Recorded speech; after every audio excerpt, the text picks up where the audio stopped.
Aujourd'hui, je pars rencontrer Jean-Yves Rondeau, propriétaire des fours à chaux de la Verrière.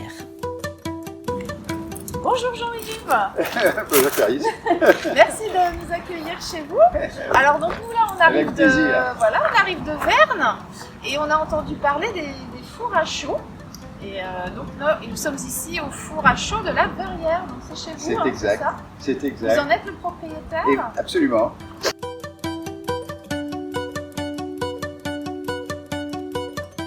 Alors qu'est-ce qui explique ce bâtiment assez incroyable ici en Anjou, qu'est-ce qui fait qu'on a des fours à chaux dans la région? Alors, il faut comprendre, nous sommes au 19e siècle aussi, hein. Nous sommes au tout début du 19e siècle et les applications de la chaux qui remontent à l'Antiquité, les applications de la chaux se développent en particulier concernant l'agriculture.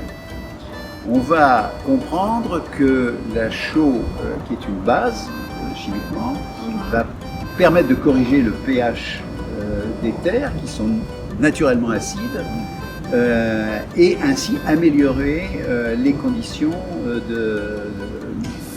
végétales. Donc cette période du 19e siècle est très étonnante parce qu'il va pousser des fours à chaux un petit peu partout. Et entre Verne, puisque vous étiez à Verne il y a quelques instants, ou quelques minutes, entre Verne et Angry, c'est-à-dire sur une distance d'environ 10 km, plus de 11 km, on a décompté historiquement 15 fours à chaux. 15 fours à chaux, c'est énorme. C'est énorme, effectivement. Ça en fait un tous les 700 mètres. Voilà. Donc, tous n'ont pas la dimension que vont atteindre ceux-là, mais ils sont quand même très nombreux.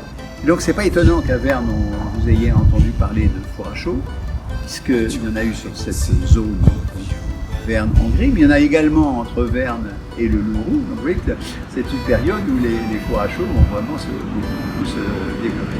Et combien de personnes travaillaient Alors ici, le bâtiment est vraiment dans une dimension tout à fait ultime, on va dire. Hein.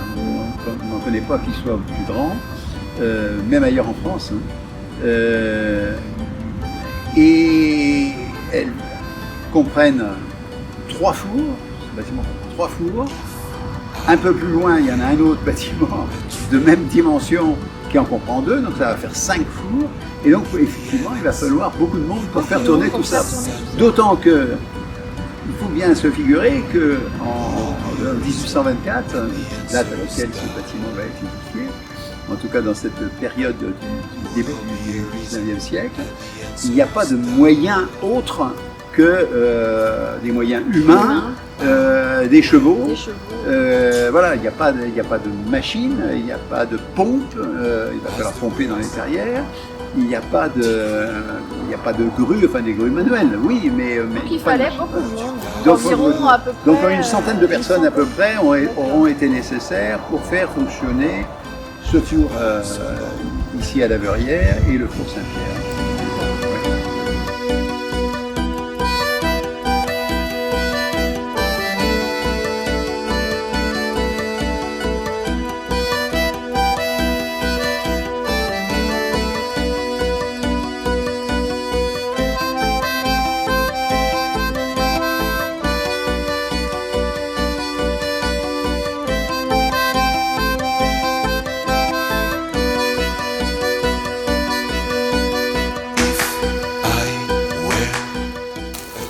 Les pouvoirs publics relancent l'activité agricole avec la chaux.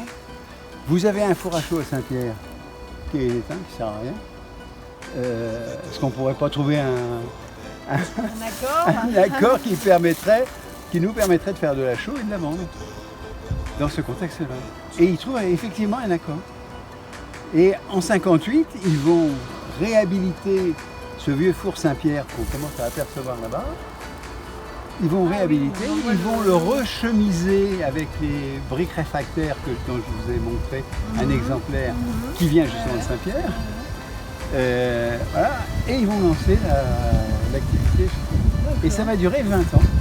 Entre 1958 et 1968. 77.